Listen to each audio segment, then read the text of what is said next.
Hello दोस्तों, स्वागत है आप सबका कॉमिक वर्ल्ड 2.0 पर। तो चलिए दोस्तों, शुरू करते हैं मिशन आश्रम वाला बाबा का 6वां भाग। साधु परमानंद तेजी से चिलम के कश लगाता हुआ आश्रम के स्विमिंग पूल पर पहुंचा। वहां का नज़ारा देखकर वह सिर से लेकर पांव तक रोमांचित हो उठा। पूल में 10-12 कमसिन उम्र की लड़कियां बिल्कुल नग्न होकर जल विहार कर रही थीं और उनके बीचों बीच निर्वस्त्र बाल योगी उनसे अटखेलियां कर रहा था। आपने मेरे को बुलाया पर महाप्रभु? उसने चिलम के लगातार कई कश लेकर पूछा। ओहो, तो आप आ गए।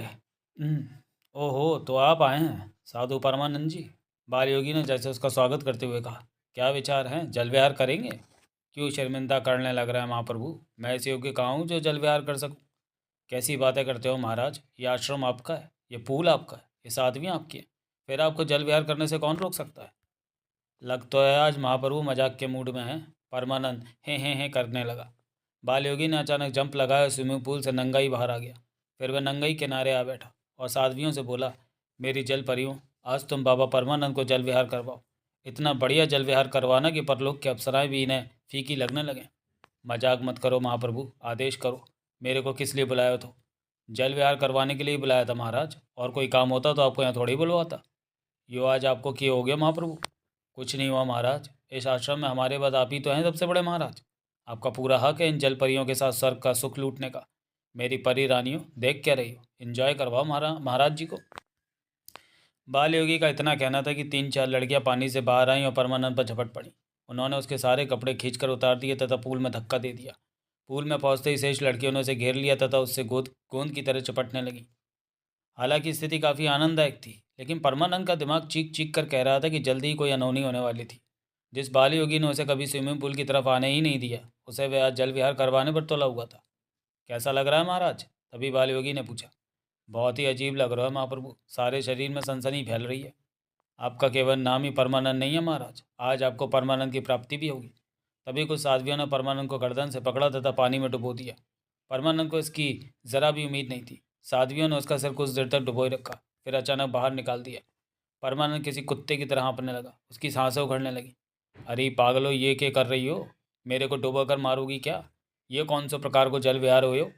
इस आश्रम की वीडियोग्राफी कैसे हो गई? अचानक बाल योगी ने बेसक स्वर में पूछा। उस पिल्ले की हिम्मत कैसे हो गई जो आपके होते सारे आश्रम के गलत धंधों की वीडियो बनाकर ले गया?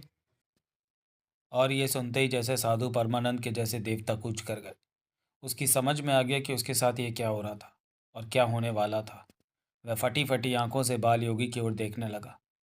फौरन जवाब चाहिए महाराज, वरना ये परियां तुम्हें परीलोक में पहुंचा देंगी। आप किस वीडियोग्राफी की बात कर रहे हो महाप्रभु? उसने हिम्मत करके पूछा। मैं कुछ समझो नहीं। और उसके इस सवाल का जवाब बाल योगी ने नहीं, बल्कि उन लड़कियों ने दिया। उन्होंने परमानंद का सिर पकड़कर फिर पानी में डुबो दिया। कुछ देर बाद जब निकाला तो यूं लगा जैसे परमानंद के शरीर से प्राण अलग कर दिए गए हों। टपक गया क्या? बाल योगी ने पूछा। लड़कियों ने इनकार में गर्दन हिलाई। इतनी जल्दी टपकने मत देना, हमने इसको इतनी आसान मौत नहीं देनी है। ऐन उसी समय परमानंद के शरीर में हरकत हुई और उसने आंखें खोल दी। उन आंखों में सभी को मौत नाचती हुई दिखाई दी। अगर इस बार डुबोया गया तो कभी बाहर नहीं निकाला जाएगा। बाल योगी ने चेतावनी दी। इसलिए सभी सवालों के जवाब साफ साफ दे, और वो भी तुरंत। बोल देगा या नहीं? परमानंद की गर्दन सहमति में हिली। आश्रम की 4 साध्वियाँ और उनकी सिक्योरिटी इंचार्ज कहाँ हैं? बाल योगी ने पूछा। वो तो आश्रम में ही है महाप्रभु, आप खुद ही तो कह रहे हो। तो हाँ, तब तो वे आश्रम में ही थी, लेकिन अब नहीं है। पांचों गायब हैं। दोबारा से गायब हो गई? परमानंद का चेहरा आश्चर्य से भर गया। यो के बात हुई? महाराज जवाब नहीं दे रहे जलपरियों। खिलाओ इनको आखिरी डुबकी और दे दो जल समाधि। नहीं। परमानंद के कंठ से चीख निकल गई। अपने दास को माफ़ कर दो महाप्रभु, सारी उम्र आपकी सेवा करिए, इतनों तो निर्दयी ना बनो। तो फिर जल्दी से जल्दी अपने सारे गुनाह कबूल कर। जल्दी से जल्दी बता कि कब कब क्या क्या हुआ था। परमानंद किसी मशीन की तरह यूं बोलता चला गया जैसे उसमें सब कुछ फीड हुआ पड़ा हो। अपने दास को बख्श दो महाप्रभु। सब कुछ बताने के बाद वह कहने लगा। मैंने जो किया सब कबूल कर लियो। अब उन साध्वियों को दोबारा मैं तो ना भगाया महाप्रभु। सच कह तू, अगर भगाए हो तो यो गुनाह भी कबूल कर ले। तो तूने जो किया महाराज, बाल योगी से घूर कर बोला, उसका रिजल्ट जानता है? क्या हुआ? क्यों हुए महाराज? इस आश्रम पर कभी भी छापा पड़ सकता है, वह भी सीबीआई का। यो आप क्या कह रहे हो महाप्रभु? सीबीआई को छापो, वो भी इस आश्रम पर? यूँ क्यों कर हो सके महाप्रभु, हम तो पूरी पेमेंट देता हाँ। तूने मुझे कहीं का नहीं छोड़ा परमानंद महाराज, कहीं का नहीं छोड़ा। बाल योगी कहने लगा। जानता है वे साध्वियाँ या वापस क्यों आई थी, फिर चली क्यों गई? नहीं जानता महाप्रभु, उन्हें यहाँ सिखा पढ़ाकर भेजा गया था। वे ज़रूर वे यहाँ ज़रूर कोई सबूत इकट्ठे करने आई थी और सबूत इकट्ठे करके फिर गायब हो गई। अब मैं क्या कहूँ महाप्रभु, सारों कसूर मेरा ही है। तेरा खाली कसूर होता तो मैं तुझे माफ़ भी कर देता महाराज, लेकिन तू तो गद्दार हो गया, खुद महाप्रभु बनने को तैयार हो गया। तुझे भला कैसे माफ़ किया जा सकता है? मेरो भेजो खराब हो गया तो महाप्रभु, दिमाग सरक गयो तो मेरे को माफ़ कर दो। बाल योगी ने इशारा किया। लड़कियों ने परमानंद को छोड़ दिया। वह पूरी हिम्मत करके बाहर निकल आया तथा जल्दी जल्दी अपने कपड़े पहने। महाप्रभु, आपको यो एहसान मैं कभी नहीं भूलूंगा। अपनी खाल की जूती बनाकर भी आपको पहनाऊंगा तो यो बहुत कम होगा। बाल योगी का चेहरा अचानक सख्त होता चला गया। उसके जबड़े कसते चले गए। उसका दायां हाथ आगे बढ़ा तथा परमानंद के गले पर कस गया। परमानंद अपने आप को छुड़वाने के लिए पूरा जोर लगाने लगा, लेकिन बाल योगी का वह हाथ किसी शिकंजे से भी सख्त हो गया और दम घुटने लगा परमानंद का। महाप्रभु बनेगा? बाल योगी कर रहा है। मुझसे गद्दारी करके महाप्रभु बनेगा तू? परमानंद के कंठ से गूं गूं की आवाज़ें आने लगी। अचानक बाल योगी ने उसकी गर्दन से अपना हाथ हटा दिया। परमानंद किसी कटे हुए वृक्ष की तरह ज़मीन पर जा गिरा। जल्लादों को बुलाओ, अगले ही पर गला फाड़कर चिल्लाया बाल योगी। न न न नहीं। परमानंद के गले से एक घुटी घुटी चीख निकली। वह बिना पानी की मछली की तरह तड़पने लगा। कुछ ही देर में वहाँ काले कपड़ों में लिपटे 4-5 साक्षात जल्लाद दिखाई देने वाले व्यक्ति पहुँच गए। बेहद काले कलूटे, सांड जैसे और खूब डरावने। कोई एक बार शक्ल देख ले तो यमदूतों को भी भूल जाए। सभी ने आते ही बाल योगी के सामने सिर झुकाया। ले जाओ इस गद्दार को, बाल योगी ने आदेश दिया। इसके शरीर के इतने टुकड़े करना कि गिने ना जा सकें और चील कौओं को डाल देना। जल्लादों ने परमानंद को किसी बोरी की तरह उठाया और वहाँ से ले चले। परमानंद के कंठ से खौफ से भरी चीखें निकलने लगी। ये चीखें कुछ ही समय तक सुनाई दी। उसके बाद सब शांत हो गया। बाल योगी ने करीब रखा मोबाइल उठाया तथा एक नंबर मिलाया। मंत्री जी, संपर्क स्थापित होते ही वो बहुत ही सख्त स्वर में बोला। एक बात कान खोलकर सुन लो। इस आश्रम में सीबीआई का छापा किसी भी सूरत में नहीं पड़ना चाहिए, वरना मैं राजनीति के मायने ही बदल दूंगा। फिर मत कहना कि महाप्रभु ने एक भी वोट नहीं दिलवाया। फिर ये मंत्रीगिरी कोई और ही करेगा। आप बात को समझिए महाप्रभु। दूसरी ओर से चापलूसी भरी आवाज़ आई। हमारी सरकार या हमारी पार्टी का कोई भी आदमी आपके खिलाफ नहीं है। ये ऊपर से ऑर्डर आए हैं। आपकी साध्वियों ने गड़बड़ की है। उन्होंने पता नहीं कहाँ कहाँ चिट्ठियाँ भेजी हैं। साथ में आश्रम की सीढ़ी भी भेजी है। अब आप ही बताइए, इसमें हमारी कहाँ गलती है? गलती चाहे किसी की भी हो, लेकिन अगर यहाँ कोई छापा पड़ा तो यूँ समझना कि भूचाल आ जाएगा। खून की नदियाँ बहेंगी, नदियाँ। सड़कों पर लाशें बिछी होंगी। तुम्हारी सरकार चुटकियों में गिर जाएगी। बाल योगी नारायण दास नाम है मेरा। आप बिल्कुल चिंता मत कीजिए। आज रात को हमारी इमरजेंसी मीटिंग है। हम लोग देखते हैं कि आपकी किस प्रकार सहायता की जाए। ऐसा कुछ किया जाए कि आप पर आँच ना आए। बाल योगी ने फ़ोन काटा, फिर एक तरफ उछाल दिया, फिर एकाएक अपने होठों को गोल करके सीटी बजाने लगा। फिर देखते ही देखते वह पूल में कूद गया तथा अपनी जल परियों के साथ अटखेलियाँ करने लगा। अगला दृश्य। अपने कमरे में लेटा आनंद कोई किताब पढ़ रहा था। वह किताब में इतना तल्लीन था कि उसे चुईया का आने का पता ही नहीं चला। चुईया के हाथ में एक दूध से भरा गिलास था जिसे उसने टेबल पर रख दिया और आनंद का कंधा हिलाकर बोली, छोटे भैया दूध लाई हूँ, पी लेना। आनंद ने किताब से नजरें हटाई और चुईया की ओर देखकर धीरे से मुस्कुराया। जवाब में चुईया भी मुस्कुरा दी। तू बहुत ख्याल रखती है मेरा, आनंद कहने लगा। मेरा हर काम पर टाइम पर करती है। तेरा ये एहसान मैं कैसे उतारूंगा? इस दूध को पीकर, चुईया ने जवाब दिया। फिर मुस्कुराते हुए लौट गई। आनंद ने दूध का गिलास उठाया और गटागट पी गया। फिर उसी किताब को उठाकर पढ़ने लगा। दूसरी ओर चुईया ने अपने मोबाइल से किसी का नंबर मिलाया और फुसफुसाकर बोली, काम हो गया है महाप्रभु। जो जहर आपने भिजवाया था वह सारा का सारा मैंने दूध में मिलाकर उसे दे दिया है और मैंने अपनी आंखों से देखा, उसने दूध पी भी लिया है। ओम नमो नारायण, ओम नमो नारायण। दूसरी ओर से आवाज़ आई, शाबाश चुईया, समझ ले कि आज तक मैंने तुझ पर जितना प्यार लौटाया तूने उसका कर्ज अदा कर दिया। अब वहाँ से अपना बोरिया बिस्तर समेट और यहाँ लौटा। मैं तेरा स्वागत करना चाहता हूँ। पहले उसकी लाश तो देख लूँ महाप्रभु। चुईया जबड़े भींच कर धीरे से गुर्राई। जिसने आपको धोखा दिया, धोखे से आश्रम की वीडियोग्राफी कर ली, उसकी लाश पर थूक तो लूँ? ज़रूर ज़रूर। ये तसल्ली करना तो ज़रूरी है कि वो मर गया या नहीं। मैं उसे इस दुनिया में एक सेकंड भी नहीं देखना चाहता। वह तो दुनिया से गया महाप्रभु, इस बात की तो गारंटी है। दूसरी तरफ से ज़ोर ज़ोर से हंसने की आवाज़ आई। इसके साथ ही फ़ोन कट गया। चुईया के चेहरे पर खतरनाक किस्म के भाव उभरे। वह चुपके से आनंद के बेडरूम में झांकने लगी। उसे ये देखकर तनिक निराशा हुई कि आनंद पर जहर का फिलहाल कोई असर नहीं हुआ था। वह बड़े आराम से किताब पढ़ रहा था तथा होठों को गोल गोल करके सीटी बजा रहा था।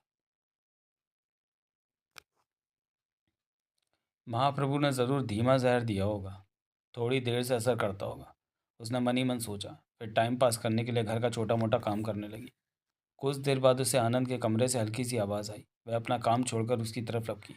उसने पाया कि लेटा हुआ आनंद बिस्तर पर उठ बैठा है और पैर नीचे लटका कर अपनी चप्पलें पहन रहा है।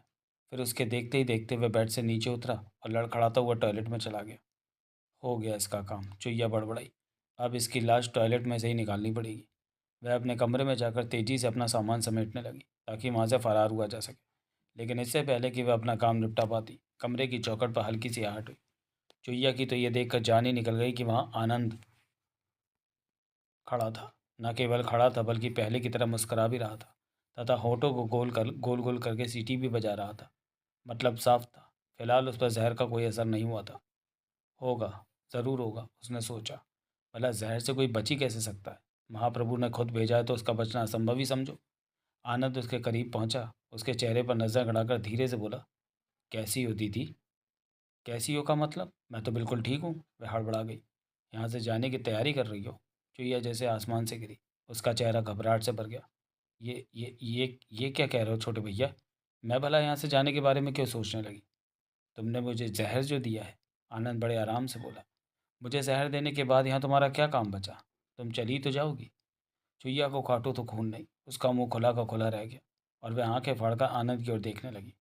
उसकी आंखों में मौत की परछाइयाँ साफ दिखाई देने लगी। आनंद उसके बिल्कुल करीब पहुंच गया, इतना करीब कि हाथ बढ़ाकर उसकी गर्दन दबोच सके। उसकी आंखों में कुछ ऐसे भाव थे जो समझ से बाहर थे। देखो, वह अचानक रंग बदलकर धीरे से बोल रही, अगर तुमने मुझे टच भी किया तो तुम्हारी खैर नहीं आनंद। आनंद? छोटे भैया नहीं, मेरे साथ अपना रिश्ता खत्म कर रही हो? वह भी इतनी छोटी सी बात के लिए? छोटी सी बात? और क्या, मुझे जहर देना छोटी सी बात ही तो है।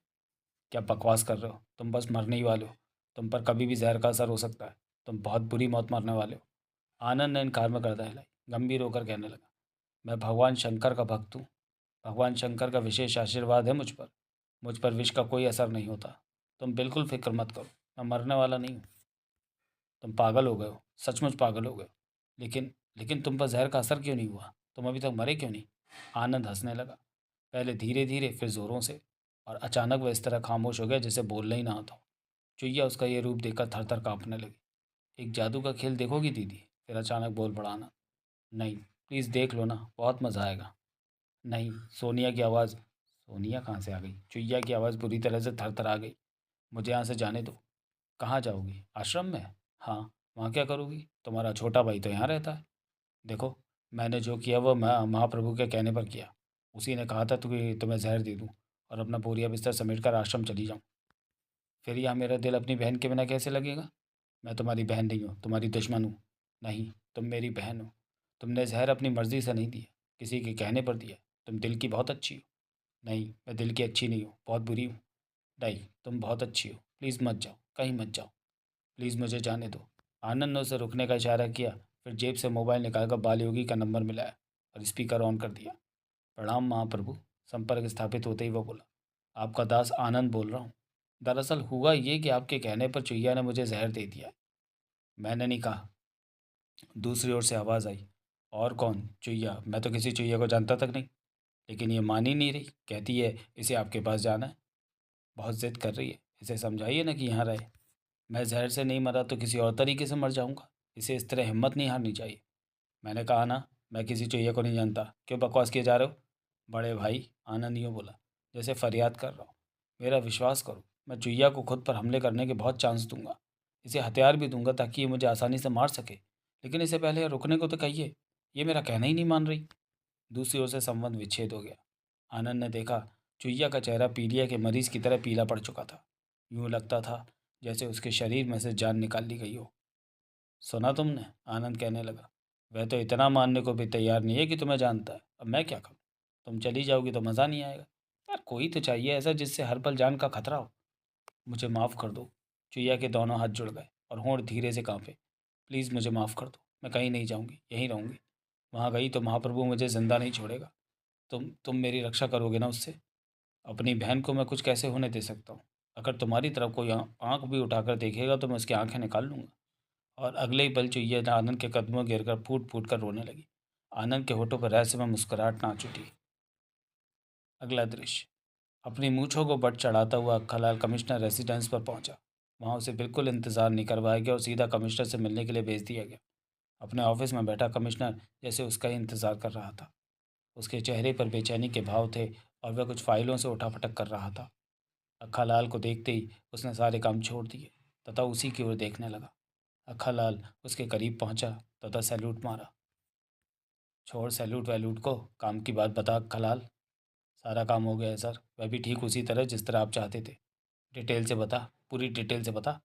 उन पांचों साध्वियों ने अपना काम कर दिया सर। उन्होंने आश्रम में जाकर वहाँ की सभी साध्वियों की वीडियो रिकॉर्डिंग कर ली है। उनसे वह सब लिखवा लिया है जो उस पाखंडी बाबा की जड़ें खोदने का काम करेगा। रिकॉर्डिंग कहाँ है? ये कागजात कहाँ हैं? अक्खा लाल ने अपने हाथ में दमी फाइल कमिश्नर के हाथों में रख दी। कमिश्नर जल्दी जल्दी वे कागजात देखने लगा। फिर उसने फाइल में रखी एक सीडी उठाई तथा अपने लैपटॉप में लगा दी। तू बैठ, वह अक्खालाल से बोला। सर आपके सामने? बैठ जा यार, जब तक तू यहाँ है कोई आने आने वाला। अक्खालाल हिचकिचाते हुए कुर्सी पर बैठ गया। कमिश्नर सीढ़ी देखने लगा। उसमें सैकड़ों साध्वियाँ दिखाई दे रही थीं और सभी ने जैसे बाल योगी के खिलाफ मोर्चा खोल रखा था। सभी बाल योगी को अव्वल दर्जे का धूर्त, पाखंडी, बलात्कारी और देशद्रोही बता रही थी। सभी एक स्वर में कह रही थी कि बाबा उन्हें कहीं मुंह दिखाने लायक नहीं छोड़ा। सभी वहाँ एक तरह से कैद थी तथा यौन दासियों की तरह जीवन गुजार रही थी। सीढ़ी देखने के बाद कमिश्नर का चेहरा चमकने लगा। उसने अक्खालाल को शाबाशी दी। इस सीडी की कई कॉपियां बनवा अक्खालाल। हम इन सीडियों को देश के उच्च पदों पर बैठे महानुभावों को भेजेंगे। साथ ही विपक्षी पार्टियों और मीडिया को भी भेजेंगे। देखते हैं वो बाबे का बच्चा कैसे बसता है। अक्खालाल ने कोई जवाब नहीं दिया। वह टुकुर टुकुर कमिश्नर की ओर देखने लगा। इस तरह क्या देखता है अक्खालाल? कमिश्नर ने पूछा। कुछ बातें मेरे दिमाग में नहीं पड़ रही सर, अगर इजाज़त हो तो पूछ लूँ? पूछ ले। मैं दरअसल उस लड़के के बारे में पूछना चाहता हूँ जो भविष्य में आश्रम वाला बाबा बनेगा। उसके बारे में क्या पूछना है? उसका अब क्या होगा सर? क्या होगा से मतलब? सर, आपने ये आदेश दिया था कि मैं नारायण आश्रम के लिए काम करूं। आश्रम से आदेश मिला कि उस लड़के की सिक्योरिटी का पूरा इंतज़ाम करूं। उस लड़के का बाल भी बाका नहीं होना चाहिए। मैंने किया सर, आज तक कर रहा हूं। तो ये सब मुझे कब तक करना होगा? कमिश्नर से चौंक कर अक्खालाल की तरफ देखा। ये भी कोई पूछने की बात है यार, वह कहने लगा। जब तक तुझे कोई अगला आदेश नहीं मिलता तब तक करता रहे। आश्रम पर तो छापा पड़ने वाला है सर। कभी भी आश्रम बंद होने की कगार पर पहुंच जाएगा। नहीं नहीं, आश्रम बंद नहीं होने वाला खलाल। बस बाल योगी की ऐसी तैसी हो जाएगी और क्या सर? गद्दी कोई और संभाल लेगा यार। सर आपके कहने का मतलब ये हुआ कि ये सारा झमेला जो हम लोग कर रहे हैं सिर्फ बाल योगी को अपनी गद्दी से उतारने के लिए कर रहे हैं? हाँ। उससे क्या हो जाएगा सर? ओए की मतलब यारा। सर, गद्दी पर चाहे बाल योगी रहे या कोई और, कम से कम मुझे तो इससे कोई फ़र्क नहीं पड़ता। मेरे लिए तो सांपनाथ और नागनाथ में कोई फ़र्क नहीं है। मैं तो सिर्फ इतना जानना चाहता हूँ कि क्या गद्दी पर बैठने वाला दूसरा बाबा भी उस लड़के को सपोर्ट करता रहेगा? उसको आश्रम वाला बाबा बनाने के लिए काम करता रहेगा? क्या तब भी मुझे इस लड़की की सिक्योरिटी का इंतज़ाम यूं ही देखना पड़ेगा? यार अक्खा लाल, तू किस तरह की बातें कर रहा है? ओए हम इस बाल योगी बाबा को उखाड़ फेंकने के लिए मेहनत कर रहे हैं। बाद में क्या होगा और क्या नहीं होगा हम अभी से कैसे कह सकते हैं? हो सकता है आश्रम आगे ना चले। हो सकता है कोई ऐसा आदमी गद्दी पर बैठ जाए जो कानून के काम में अड़ंगा ना अड़ाए, उस लड़के के सुपुर्द ना करे। कुछ भी हो सकता है।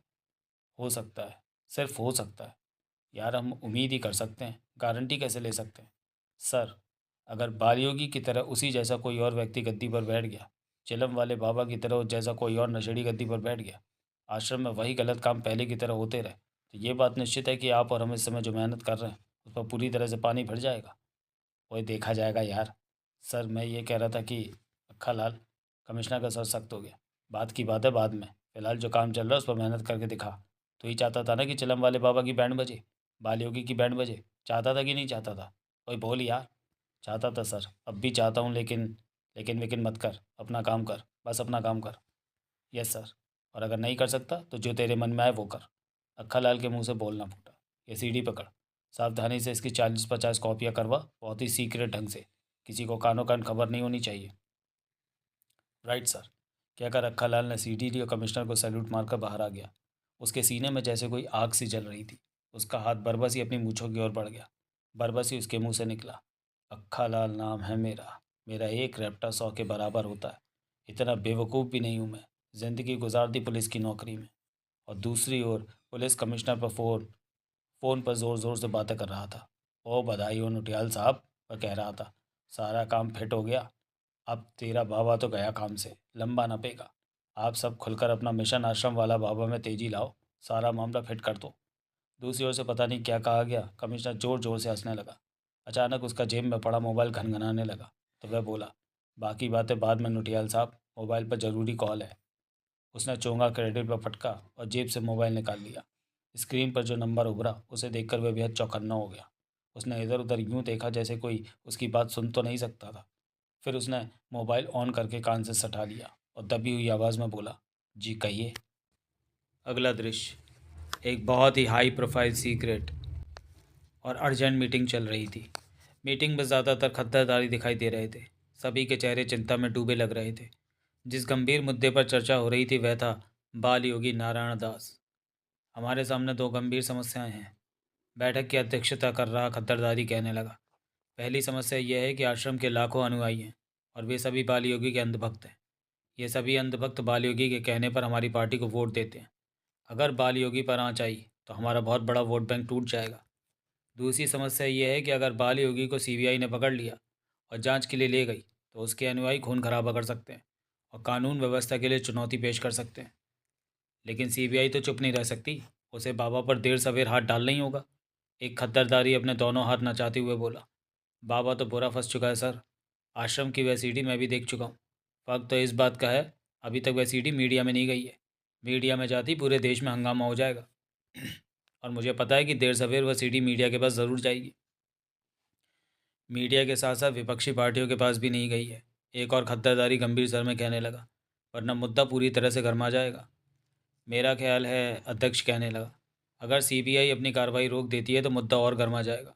प्रार्थना पत्र और सीडियाँ भेजने वाले लोग मुद्दे को भड़काने के लिए पूरा मसाला मीडिया और विपक्षी पार्टियों को भी ज़रूर भेजेंगे। इसका मतलब ये हुआ कि सीबीआई की कार्रवाई को हम या हमारी सरकार नहीं रोक पाएगी।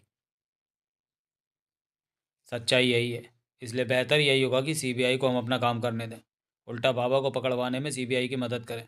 कुछ ऐसा करें कि बाबा भी सीबीआई के कब्जे में आ जाए और कम से कम हंगामा तो होना ही होना है। खून खराबा तो होना ही होना है।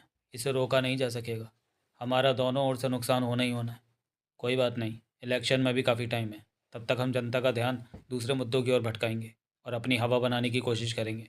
फिलहाल तो बाबा और सुरक्षा व्यवस्था का मुद्दा बड़ा है। सेना बुलानी पड़ेगी, सब कुछ करना पड़ेगा, जो होगा वह होगा। मीटिंग में उस मुद्दे को लेकर खद्दरदारी अपने अपने विचार प्रकट करने लगे। पूरी मीटिंग में बाल योगी और सीबीआई की चर्चा चलती रही। अगला दृश्य, और दूसरी ओर नारायण आश्रम में भी एक इमरजेंसी मीटिंग चल रही थी।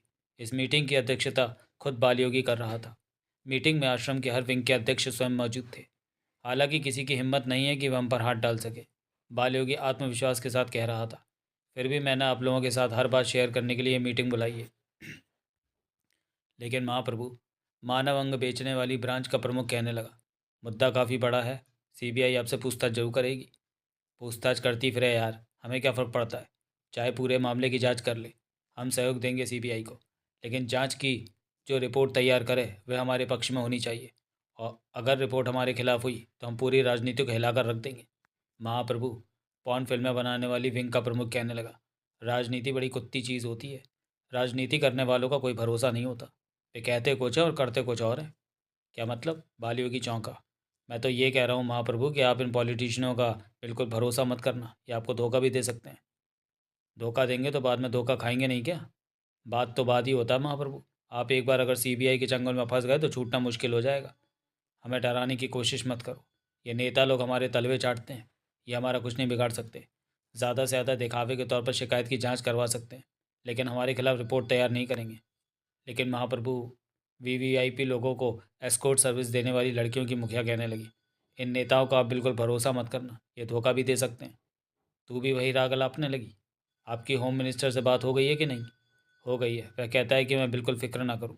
अगर सीबीआई बुलाए तो बेफिक्र होकर चला जाऊं, पूछताछ की प्रक्रिया पूरी करवा दूं। होना वाना कुछ नहीं है, औपचारिकता पूरी होगी, कानून का पेट भरा जाएगा। आपको यकीन है होम मिनिस्टर की बात पर? भरोसा तो पूरा है। सच्चाई तो यह है कि सत्ताधारी पार्टी का कोई भी नेता हमारा बुरा नहीं सोच सकता। पिछले इलेक्शन में हमने ही जिताया था इस पार्टी को। हमारे पास बहुत बड़ा वोट बैंक है। आश्रम पर छापा पड़ेगा या नहीं? एकदम से छापा नहीं पड़ने वाला। अगर कोई मजबूरी होगी तो छापे से पहले हमें सब पता चल जाएगा। हम आश्रम से सारी आपत्तिजनक वस्तुएं हटा लेंगे। छापे में कुछ खास मिलने वाला नहीं है। लेकिन मेरी समझ में ये नहीं आ रहा महाप्रभु कि आखिर ये सब आपके साथ ही क्यों हो रहा है? किसी और बाबे के साथ ऐसा क्यों नहीं हो रहा? किसी और आश्रम के साथ ऐसा क्यों नहीं हो रहा? क्योंकि मैंने नौटियाल से पंगा लिया है। उस नौटियाल से जो बाबाओं के साथ बहुत ही घटिया बर्ताव करता है, उनसे मोटी मोटी रकमें वसूलता है। मुझे पूरा विश्वास है कि ये सारा चक्कर नौटियाल का ही चलाया हुआ है, लेकिन मैं उसे छोड़ूंगा नहीं। एक बार ये सीबीआई वाला मामला निपट जाए, मैं खुद निपटूंगा उससे। उसके टुकड़े टुकड़े करके चील और कौओं को खिलाऊंगा। आखिर उस हरामजादे की औकात ही क्या है? हम लोगों के लिए क्या आदेश है महाप्रभु? बस हर पल चौकन्ने रहो। पहली बात तो मुझे कुछ होगा नहीं। अगर कुछ हो जाए तो इतना गदर मचा देना कि देश हिल जाए। देश की राजनीति हिल जाए और पूरी व्यवस्था ठप होकर रह जाए। इतना खून खराबा हो जाए कि मजबूर होकर सीबीआई को मुझे रिहा करना पड़े। ये तो हो ही जाएगा महाप्रभु। आपके अनुयायी चुप थोड़ी बैठेंगे। खाली अनुयायियों के भरोसे नहीं बैठना है। अनुयायियों में तो ज़्यादातर भोले वाले हैं। अनुयायियों की भीड़ में अपने दंगा एक्सपर्ट शामिल कर देना है। लगना ये चाहिए कि हमारे अनुयायी ये सब कर रहे हैं, लेकिन वास्तव में हमारे गुंडे सब करेंगे। वह सारा इंतज़ाम तो हो ही जाएगा महाप्रभु। लेकिन क्या आपको ऐसा लगता है कि आपके साथ कुछ बुरा हो सकता है? लगता तो बिल्कुल नहीं। तो फिर आप इतनी चिंता क्यों कर रहे हैं? फिर मीटिंग में आगे की योजनाएं बनने लगी। भविष्य की रणनीति तैयार की जाने लगी। तय किया जाने लगा कि किस स्थिति से कैसे निपटा जाएगा। अगला दृश्य। और आने वाले 2 दिनों में नौटियाल और कमिश्नर की टीम ने नारायण आश्रम के मुद्दे को पूरी तरह से गरमा दिया। उन्होंने साध्वियों के बयान की कॉपियां न केवल विपक्षी पार्टियों के नेताओं तक भिजवा दी, बल्कि मीडिया तक भी पहुंचा दी। नतीजा ये हुआ कि चारों तरफ नारायण आश्रम की ही चर्चा का मुद्दा बन गया। हर न्यूज़ चैनल, हर समाचार पत्र और सोशल मीडिया का हर माध्यम बाल योगी नारायण दास के खिलाफ आग उगलने लगा। आश्रम के अनुयायियों की तरफ से इसका विरोध प्रकट भी होने लगा। इसी बीच आश्रम से एक अपील जारी की गई, जो प्रिंट मीडिया और टीवी चैनलों द्वारा प्रसारित की गई, जिसमें नारायण आश्रम द्वारा शांति की अपील की गई थी। गृह मंत्री ने बाबा को आश्वासन दिया कि उनका बाल भी बाका नहीं होगा। अगला दृश्य। आने वाले 4 दिनों में पूरी दिल्ली और दिल्ली की ओर जाने वाले रास्तों पर सुरक्षा व्यवस्था कड़ी कर दी गई। सीबीआई मुख्यालय के भीतर और बाहर सेना और पैरामिलिट्री फोर्स की विशेष टुकड़ियां तैनात कर दी गईं। खास तौर पर नारायण आश्रम से लेकर सीबीआई मुख्यालय तक जाने वाले रास्तों पर सुरक्षा के विशेष प्रबंध किए गए। मीडिया ने बार बार इस बात की आशंका व्यक्त की कि बाबा के अनुयायी पूरे देश में दंगा फैला सकते थे, खून खराबा हो सकता था तथा कई लोगों की जानें जा सकती थीं। ये सब देखते हुए दिल्ली व आसपास के क्षेत्रों में धारा 144 लागू कर दी गई। इसके बावजूद इंटेलिजेंस से खबरें मिलने लगी कि दूसरे प्रदेशों से भारी संख्या में बाबा के अनुयायी दिल्ली में पहुंच रहे थे। इस संबंध में जब गृह मंत्रालय के अधिकारी ने आश्रम से संपर्क किया तो बात एक महिला पदाधिकारी से हुई। आप अपने अनुयायियों को रोकते क्यों नहीं? आखिर किस लिए ये दिल्ली के विभिन्न स्थानों पर इकट्ठे हो रहे हैं? रोकने की ज़रूरत क्या है? महिला ने जवाब दिया। वे इकट्ठे हो रहे हैं तो होने दीजिए। देश विदेश में महाप्रभु के भक्त हैं। वे दिल्ली आना चाहते हो तो हम उन्हें कैसे रोक सकते हैं? देखिए, धारा 144 लगी हुई है। उनका इस प्रकार इकट्ठे होना कानून के खिलाफ है। आप हमें कानून सिखा रहे हैं? महिला गुस्से से फट पड़ी। आप महाप्रभु के भक्तों को कानून से डरा रहे हैं। आप बात को समझ नहीं रही हैं। आपके अनुयायी कोई गलत हरकत कर सकते हैं, दंगा फसाद कर सकते हैं। देखिए, हमारा हर अनुयायी शांतिप्रिय और अनुशासित है और महाप्रभु का भक्त है। महाप्रभु ने हमें शांति का पाठ पढ़ाया। फिर भी फिर भी ये कि आपके होम मिनिस्टर ने कहा है कि महाप्रभु को कोई परेशानी नहीं होगी। वे बस सीबीआई ऑफिस में सिर्फ औपचारिकताएं पूरी करने के बाद लौट आएंगे। अब आप ही बताइए कि जब महाप्रभु बिना किसी परेशानी के लौट ही आएंगे तो उनके किसी अनुयायी को क्या पड़ी है कि वे दंगा फसाद करेगा या गैरकानूनी काम करेगा? जी बेहतर है, कहकर अधिकारी ने फ़ोन काट दिया तथा अपने उच्चाधिकारियों की इसकी खबर दी। और बाद में प्रशासन को आदेश मिला कि अनुयायियों को आने से रोका ना जाए। वे जहाँ ठहरना चाहें उन्हें ठहरने दिया जाए। इस प्रकार धारा 144 की खुलेआम धज्जियां उड़ने लगीं। विभिन्न स्थानों से भारी संख्या में बाल योगी के अनुयायी आकर दिल्ली के पार्कों, खाली क्षेत्रों और फुटपाथों आदि अन्य स्थानों पर डेरा डालने लगे। अगला दृश्य। और फिर 4 दिनों बाद नारायण आश्रम से लगभग 100 गाड़ियों का काफिला बाहर निकला तथा सीबीआई मुख्यालय की ओर चल दिया। पूरी दिल्ली में जगह जगह सुरक्षा व्यवस्था बेहद कड़ी कर दी गई। बाल योगी के अनुयायी सीबीआई मुख्यालय से थोड़ी ही दूर पर स्थित पार्कों व खाली स्थानों पर भारी संख्या में जमा हो गए। कुछ बाजारों में भी जमा हो गए। किसी अनहोनी की आशंका के चलते बाजार अपने आप बंद होते चले गए। सरकारी कार्यालयों व स्कूलों की भी छुट्टी कर दी गई। और बड़ी ही शान के साथ जैसे ही गाड़ियों का काफिला सीबीआई मुख्यालय के करीब पहुंचा तो केवल 2 गाड़ियों को ही भीतर जाने की अनुमति मिली। बाकी की गाड़ियों को आश्रम की ओर लौटा दिया गया। और जैसे ही उन दो गाड़ियों ने मुख्यालय का मुख्य द्वार पार किया, उन्हें रोककर बाल योगी को पुलिस ने कड़ी हिरासत में ले लिया और साथ आए अनुयायियों को बाहर का रास्ता दिखा दिया गया। लगभग 10 मिनट बाद बाल योगी सीबीआई मुख्यालय के भीतर पूछताछ केंद्र में मौजूद था। उसे बैठने को एक कुर्सी दी गई। फिर 4 अधिकारियों ने एक साथ उससे पूछताछ शुरू की। बाल योगी को पहले तो यही लगा कि पूछताछ की केवल औपचारिकताएं पूरी की जा रही हैं, लेकिन जल्दी उसका ये भ्रम टूट गया। जब अधिकारियों की टीमें बदलती रहीं और पूछताछ का दायरा बढ़ता रहा तो उसके होश ठिकाने आ गए। उसे साफ लगने लगा कि उसके साथ धोखा हुआ है। सरकार ने जानबूझकर उसे बुरी तरह फंसाया है। उससे न केवल पूछताछ होती रही बल्कि उसे आश्रम की सभी वीडियोस दिखाई गई, साध्वियों के लिखे हुए पत्र दिखाए गए। पहले तो वह इन सब से इनकार करता रहा, लेकिन सीबीआई के भारी दबाव के बाद आखिरकार वह टूटता चला गया तथा ना चाहते हुए भी अपने अपराध स्वीकार करता चला गया। उसके बयानों को रिकॉर्ड किया गया तथा सीबीआई चीफ के सामने पेश किया गया। वहां से आदेश आया कि बालयोगी से और ज़्यादा कड़ी पूछताछ की जाए तथा फिर उसके खिलाफ चार्जशीट तैयार करके सीबीआई कोर्ट में दाखिल की जाए। बालयोगी को हिरासत में रखा जाए तथा उसे ज़रा भी छूट ना दी जाए। और बालयोगी को साफ लगने लगा कि अब उसकी खैर नहीं। वह कानून के चंगुल में बुरी तरह से फंस चुका था तथा सरकार उसकी कोई मदद करने वाली नहीं थी। बालयोगी के कुछ अनुयायी सीबीआई में भी नौकरी करते थे। उन्होंने और तो कोई मदद नहीं की, बस पूरा समाचार बाहर मौजूद अनुयायियों को तक भिजवा दिया। उन्हें बालयोगी की तरफ से साफ सिग्नल दे दिया कि वे दंगा फसाद शुरू कर दें। और देखते ही देखते पूरे राज्य में ही नहीं बल्कि कुछ अन्य राज्यों में भी दंगा भड़क उठा। वाहनों की आग लगाई जाने लगी, सरकारी संपत्ति को नुकसान पहुंचाया जाने लगा तथा तोड़फोड़ शुरू कर दी गई। अनुयायियों की तरफ से मीडिया के माध्यम से साफ चेतावनी दी जाने लगी कि या तो उनके गुरु को फौरन रिहा कर दिया जाए, वरना जगह जगह लाशों के ढेर लगा दिए जाएंगे। दूसरी ओर सरकार की ओर से शांति बनाए रखे जाने की अपील होने लगी। पूरा दिन अनुयायियों ने दंगा मचाया, लेकिन जल्दी सेना और अर्धसैनिक बलों ने उन पर शिकंजा कस दिया। जहां लाठीचार्ज किया गया वहीं कुछ स्थानों पर फायरिंग भी की गई। अनुयायियों की तरफ से पुलिसकर्मियों पर पत्थरबाजी की जाने लगी। प्रभावित इलाकों में कर्फ्यू की घोषणा कर दी गई। पूरा दिन पुलिस की कार्रवाई चलती रही। अनेक इलाकों में रेलगाड़ियां व इंटरनेट सेवाएं स्थगित कर दी गईं और बसें भी चलनी बंद हो गईं। लोग टीवी से चिपके रहे तथा आगे की कार्रवाई देखने लगे। लेकिन बाल योगी को सीबीआई ने नहीं छोड़ा। उसके खिलाफ चार्जशीट तैयार करके उसे सीबीआई कोर्ट में पेश किया गया। कोर्ट ने निर्णय सुनाया कि जब तक बाल योगी के खिलाफ ट्रायल चलता रहेगा और कोर्ट किसी निर्णय तक नहीं पहुंचेगी, बाल योगी को जेल में रखा जाएगा। आवश्यक कार्रवाई करने के बाद कोर्ट के आदेश पर बाल योगी को जेल भेज दिया गया। और जैसे ही बाबा को जेल भेजे जाने की खबर आई, नारायण आश्रम में एक नया ही खेल शुरू हो गया। अगला दृश्य, नरहरि सिंह नौटियाल चूहे की तरफ उदकता हुआ कमिश्नर रेजिडेंस पहुंचा। उसके हाथ में मिठाई का डब्बा था। कमिश्नर उसी का इंतजार कर रहा था। दोनों बिछड़े हुए भाइयों की तरह बाकायदा गले मिले और एक दूसरे को बधाई दी। ओ मेरे साइलेंट पार्टनर, मज़ा आ गया, आपने तो कमाल कर दिया। नौटियाल अपनी मूछों की लकीर को दाएं बाएं हिलाता हुआ बोला। क्या मिट्टी पलीत कर दी आपने उस बालयोगी की। लो मुंह मीठा करो। वो अब ज़िंदगी भर बाहर नहीं निकलने निकलने वाला नौटियाल साहब, कमिश्नर मिठाई खाते हुए बोला। सीबीआई कोर्ट ने साफ कह दिया है कि जब तक उस पर अभियोग चलता रहेगा वह जेल में ही रहेगा, और जब अभियोग चलना बंद हो जाएगा तो उसे सज़ा हो जाएगी। कहने का मतलब यह है कि उसका खेल खत्म हो गया। कमिश्नर साहब, ये सारा आपका ही कमाल है। ये काम बस आप ही कर सकते थे। ये सिर्फ मेरा ही कमाल नहीं है नौटियाल साहब, आपके उस छोटे स्वामी ने भी बड़ा कमाल किया। सारे आश्रम की वीडियोग्राफी कर लाया, फ़ोटो खींच लाया, बड़ा कमाल दा मुंडा है। ओ मेरे करुणा निधान, ये सारा मिशन चल ही उसी के लिए रहा है। अब देखना, इस बाल योगी के अंदर हो जाने से बाकी के सारे बाबा और बाबियाँ मेरा खौफ खाएंगे।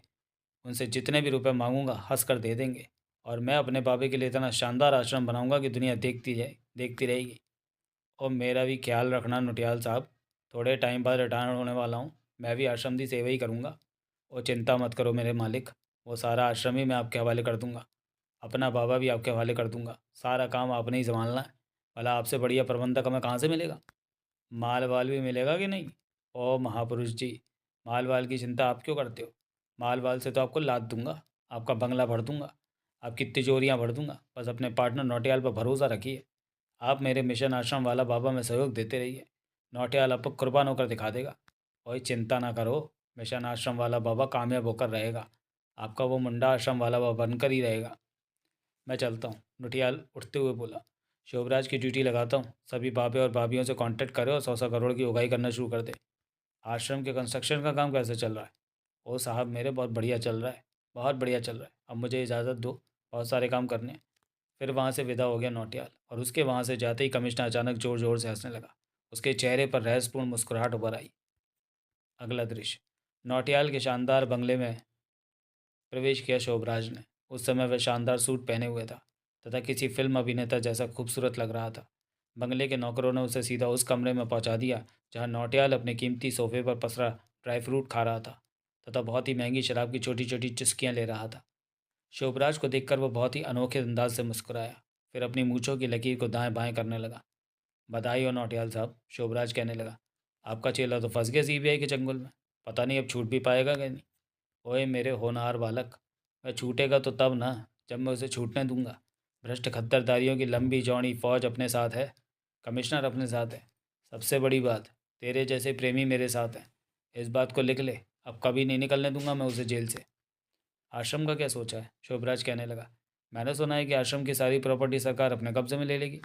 पागल हो गया है क्या मेरे यार। आश्रम का जितना बुरा होना था वो हो चुका। हमने बाबा की बैंड बजानी थी, वह बजा दी। अब आश्रम में नया बाबा बैठेगा। सब पहले की तरह चलेगा। फ़र्क सिर्फ इतना पड़ेगा कि अब हमें मुंह मांगी रकम देने में कोई टांग नहीं अड़ाएगा। दूसरे बाबाओं को हमारे खिलाफ कोई नहीं भड़काएगा। इस तरह के आश्रम कभी बंद नहीं हुआ करते भैया। राजनीतिक पार्टियों को मोटा चंदा मिलता है इन आश्रमों से, साथ में मोटा वोट बैंक भी मिलता है। लेकिन सबसे बड़ा सवाल यह है कि अब आश्रम की मुख्य गद्दी पर बैठेगा कौन। कौन होगा अब आश्रम का अगला महाप्रभु। वह चिलम वाला बाबा भी तो गया इस दुनिया से।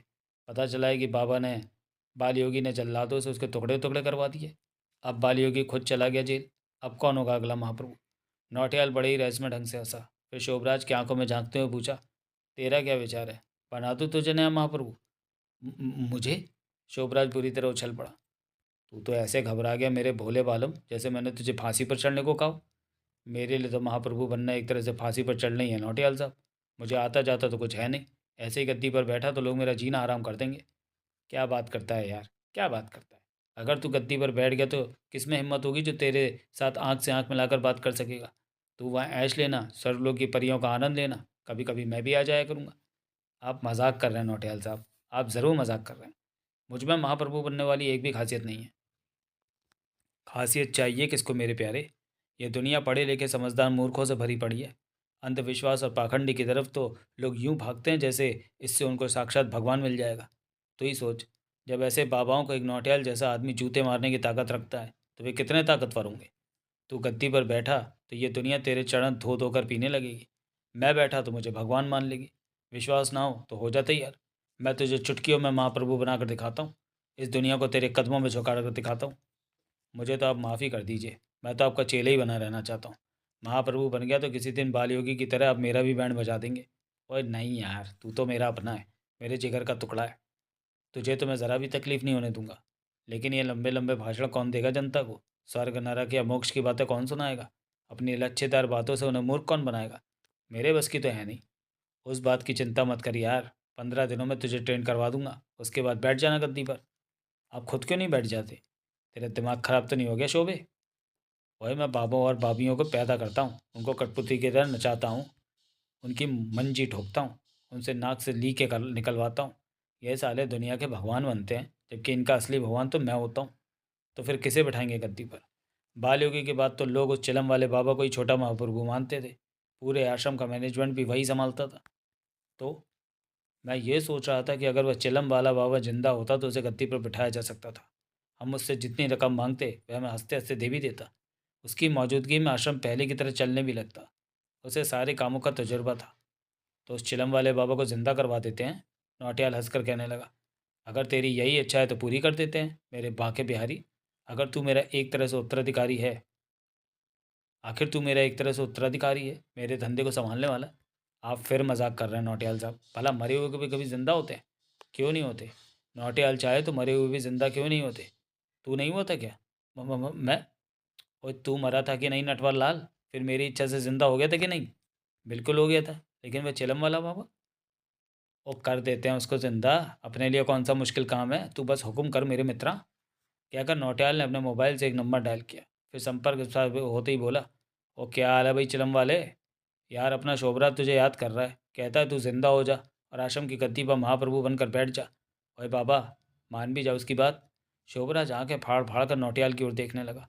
ले बात कर अपने चिलम वाले से। नौटियाल ने मोबाइल उसकी ओर बढ़ाते हुए कहा। वह जिंदा होने के लिए मान गया है।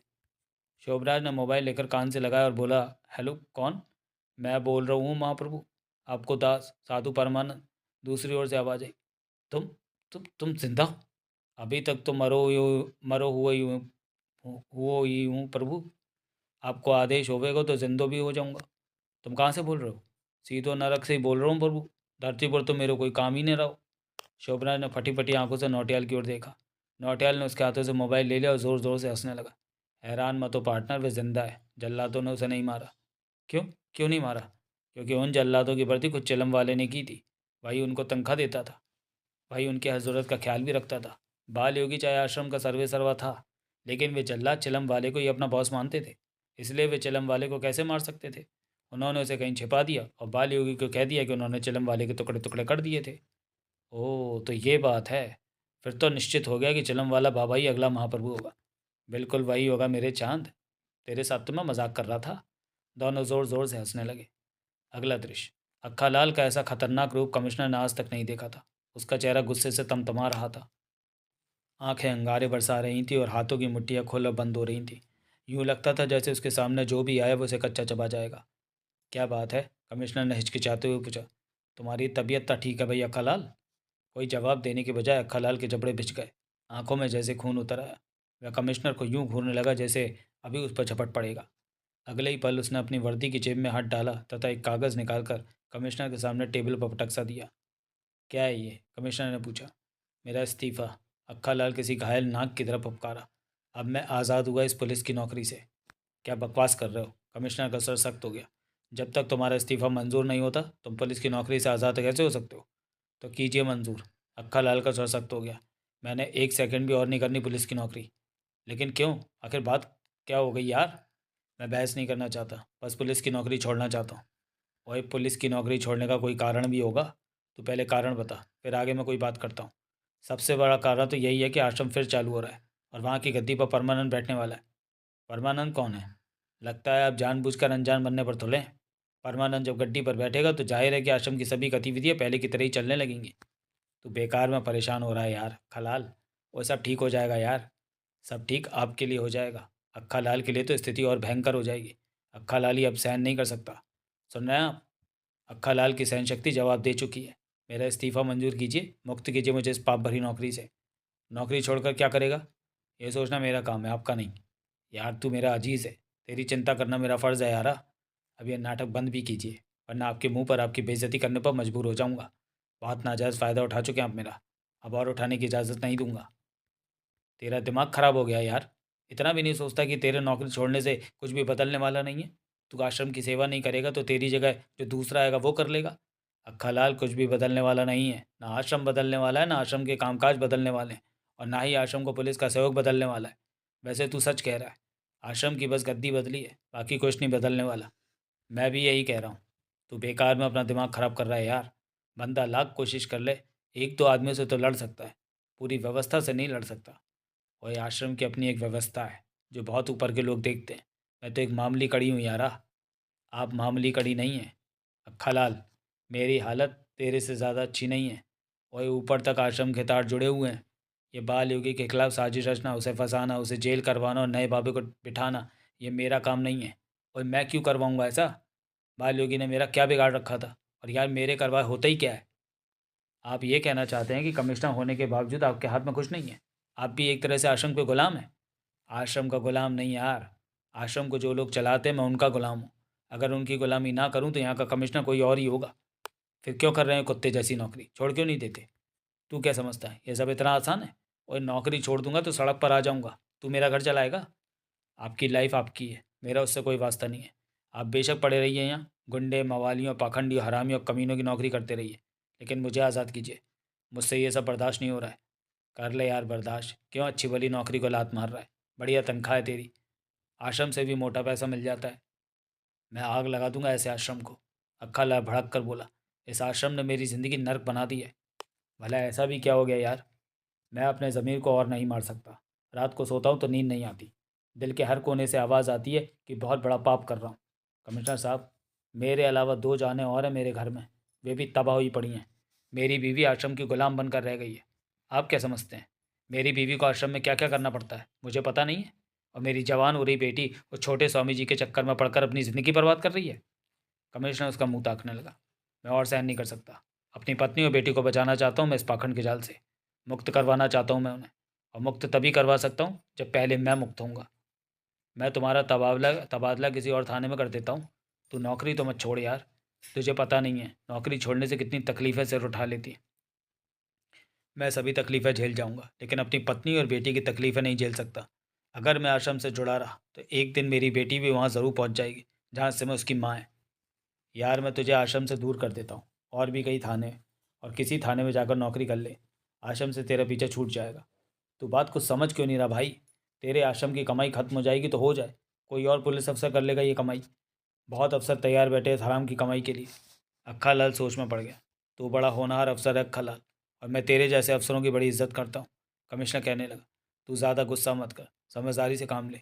मेरी बात को समझ रहा है कि नहीं? जी समझ रहा हूँ। तो अब जा यहाँ से।